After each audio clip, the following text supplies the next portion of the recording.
Göyçayda şəhid İlham Hüseynovun anım mərasimi keçirilib. Bu gün Vətən müharibəsinin qəhrəman şəhidi, Göyçay rayonunun Qarayazı kənd sakini Hüseynov İlham Umudoğlunun anım günü qeyd olunub. Tədbir Göyçay rayon Qarayazı kənd qəbristanlığında şəhidin məzarı önündə baş tutub. Mərasimdə Göyçay rayon icra hakimiyyətinin nümayəndələri, hüquq mühafizə orqanlarının əməkdaşları, din xadimləri, şəhidin döyüş yoldaşları, ictimaiyyət nümayəndələri, şəhid ailələri, məktəblilər və şəhidin ailə üzvləri iştirak ediblər. Anım mərasimi torpaqlarımızın azadlığı uğrunda canından keçən şəhidlərin əziz xatirəsinin bir dəqiqəlik sükutla yad olunması ilə başlayıb.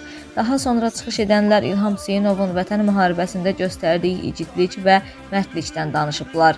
Şəhidin döyüş yoldaşları və komandiri onun qorxmadan hər zaman ön cəbhədə vuruşduğunu, gənc yaşına baxmayaraq xüsusi şücaət göstərdiyini vurğulayıblar.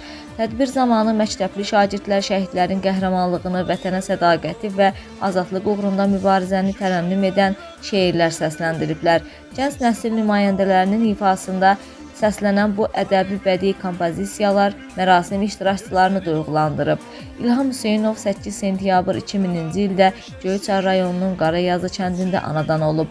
2007-2018-ci illərdə orta təhsil alıb. Subay idi. O bir müddət Azərbaycan Silahlı Qüvvələrinin sıralarında həqiqi hərbi xidmət keçib. Hərbi xidmətdən təxris olunduqdan sonra mülki sahədə çalışıb.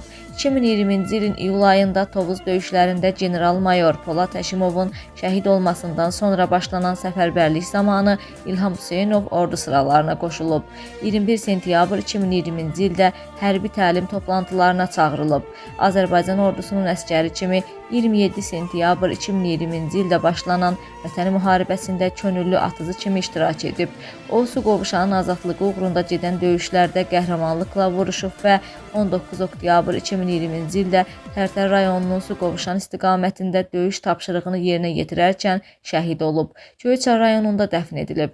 Azərbaycan Respublikasının Prezidenti İlham Əliyevin sərəncamları ilə İlham Hüseynov ölümündən sonra vətən uğrunda Laçının azad olunmasına görə və Suqovuşanın azad olunmasına görə medalları ilə təltif edilib. Allah rəhmət eləsin, ruhu şad, məkanı cənnət olsun. Etibar Bəşirov, Göyçay naminə.